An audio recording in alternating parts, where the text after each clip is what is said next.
I never did like being teased. I didn't like it when Aidan Gant convinced everyone in primary school to call me Adam Pastinky. I didn't like it when Susie Meadows started calling me Adam Paquickie after she assured me that it was a perfectly normal thing for a man of my age. And I definitely didn't like it when WWE did something to suggest that a certain match was going to happen and then it didn't. The wrestling bit, not the stuff about being a smelly quick spunk. Which I'm not. I'm Adam Pacitti from Cultaholic Wrestling, and these are 10 matches WWE teased but didn't deliver. Join us. Number 10, Brock Lesnar versus Shane McMahon.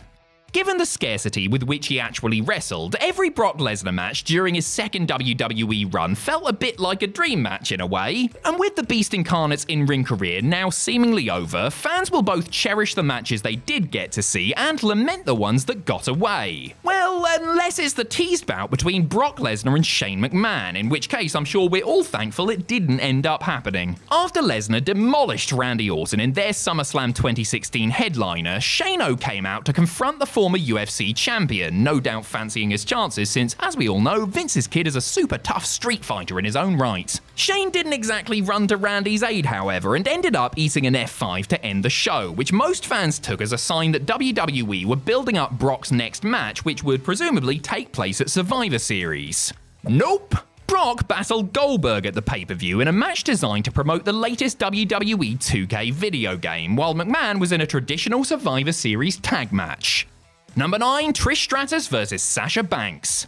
A Royal Rumble match is as good a place as any to test the waters and tease a match that may or may not end up transpiring. Number 1 entrant Sasha Banks was arguably the star of the inaugural Women's Rumble, lasting 55 minutes and eliminating 3 people before being thrown out by the Bella Twins. One of the people the boss eliminated was surprise entrant and WWE Hall of Famer Trish Stratus, who came in at number 30 and eliminated 3 people in her own right. One of the biggest reactions of the night occurred when Banks and Stratus faced off, leading many to assume WWE were foreshadowing a future match, possibly at WrestleMania. When Mania came and went, that assumption turned to the all-female Evolution pay-per-view, but both women were put in tag matches instead. It could well have happened at SummerSlam 2019, but with Sasha on hiatus, Trish pitched to work a singles match with Charlotte Flair instead. Stratus is still involved with WWE and may have 1 or 2 big matches left in her, but Banks is now all elite, and the dream match looks set to remain just that.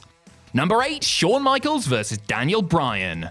Shawn Michaels was afforded one of the best retirements in professional wrestling history when he lost to The Undertaker in the classic main event of WrestleMania 26 before getting to give his send-off speech at the end of Raw the night after. In the years that followed the Heartbreak Kid's farewell, however, there was occasional hope, rumour and speculation that he would be slapping on the chaps for one more match. Never was that speculation more rife than when Michaels got involved in the Authorities feud with Daniel Bryan in the fall of 2013. There was a natural story there, since the American Dragon had trained at HBK's Texas Wrestling Academy at the beginning of his career, and WWE knew full well that fans would clamour to see a match between the two. Michaels went on to cost Bryan the WWE title in D-Bry's Hell in a Cell match with Randy Orton at the namesake pay-per-view, with Bryan putting Michaels in the yes lock during a segment on the following night's episode of Raw. Sadly, there were never any concrete plans for a match, and Shawn blew his retirement vow for that match in Saudi instead.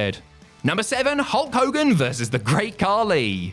During the final years of his career as an active part-time wrestler, there were many WWE matches rumoured concerning Hulk Hogan. The big ones were, of course, the Hulkster against either Steve Austin or John Cena, but there was an even bigger star WWE planned to book Hogan against. Literally, if not figuratively anyway. The rumour heading into WrestleMania 23 was that WWE were considering putting Hulk Hogan versus the Great Khali, originally the Big Show, on the card, mainly so that they could get a visual of Hogan slamming the Punjabi Giant in an obvious callback to the iconic slam on Andre 20 years earlier. That didn't happen, as Hogan and WWE were on the outs in the run-up to the showcase of the Immortals, and the company drafted in Kane as a Hogan proxy instead. But later that year, at Raw's 15th anniversary show, Hogan and Khali did square off when Hogan made the save for Hornswoggle, blocked some of Khali's piss-poor offense, and then knocked the human Redwood down with a few of his own feeble punches. After the confrontation, Hulk mimed that he wanted to slam Khali, which many took as a tease for a match that mercifully never came to fruition.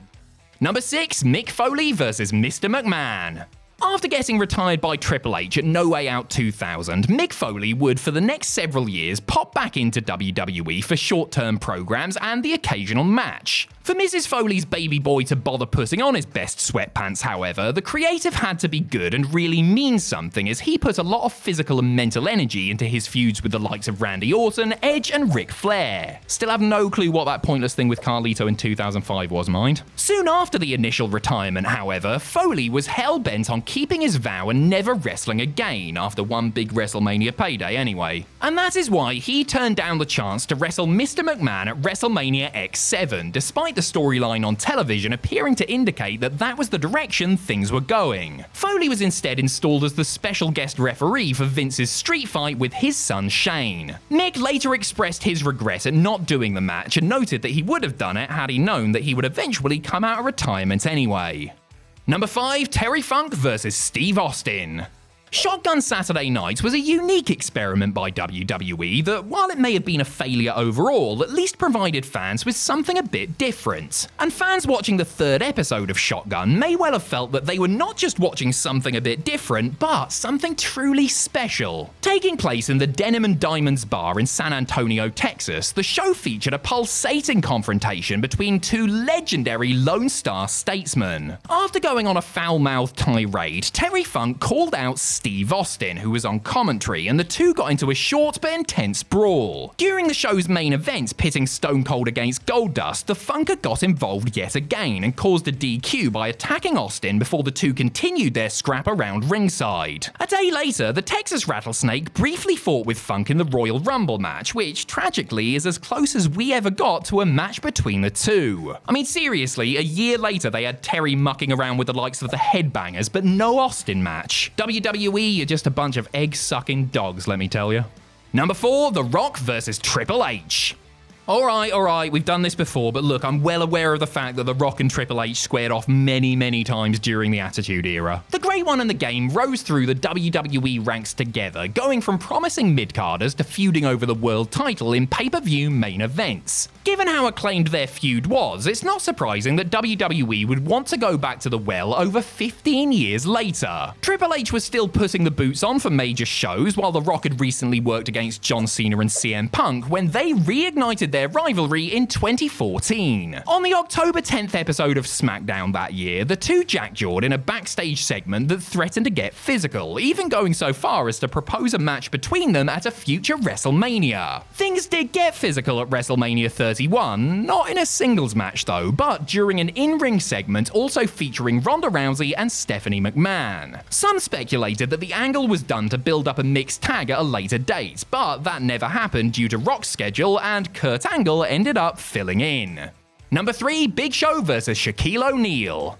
WrestleMania is as much about attractions and spectacle as it is about quality professional wrestling matches, and a showdown between Big Show and Shaquille O'Neal certainly would have been quite the sight to see. WWE teased it when the two giants had a face-off in the Andre the Giant Memorial Battle Royal at WrestleMania 32. A few months later, the world's largest athlete formally challenged Shaq to a match at WrestleMania while on the red carpet for the ESPY Awards. The NBA legend agreed, and it seemed like his first proper pro wrestling match was going to take place in his adopted home city of Orlando, Florida. No dice, however, as the much-discussed match didn't make it to the ring. Show somewhat jokingly blamed O'Neal for not getting into match shape, while Shaq laid the blame squarely at the feet of WWE, noting that the match changed from a straight-up singles outing to a 6-man tag during talks before WWE cancelled all plans involving the Basketball Hall of Famer. Shaq added that WWE tried to salvage the situation, but he had already made other plans and rebuffed their attempts. Amazingly, if the match is ever going to happen, it will most likely be in an AEW ring.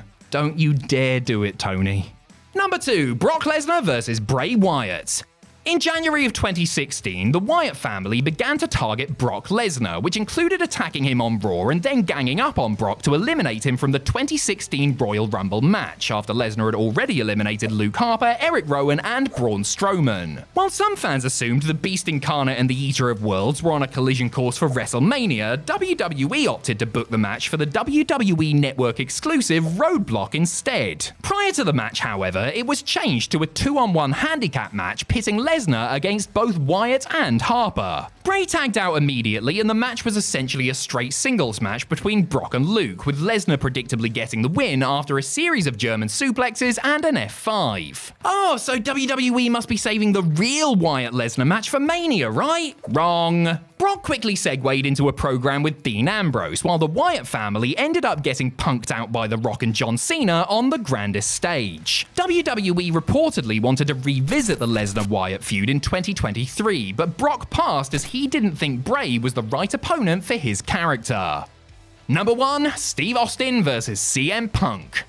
If you wanted to see Steve Austin versus CM Punk in a WWE ring, give me a hell yeah. Just gonna go ahead and assume that the millions watching gave me a big old hell yeah. Because really, who didn't want to see the Texas Rattlesnake and the straight edge superstar lock horns in a WWE ring? It would have been a natural matchup between the biggest babyface in history and a man whose exceptional heel work helped him finally shatter the glass ceiling, two distinct personalities that it would have been a pleasure to see clash.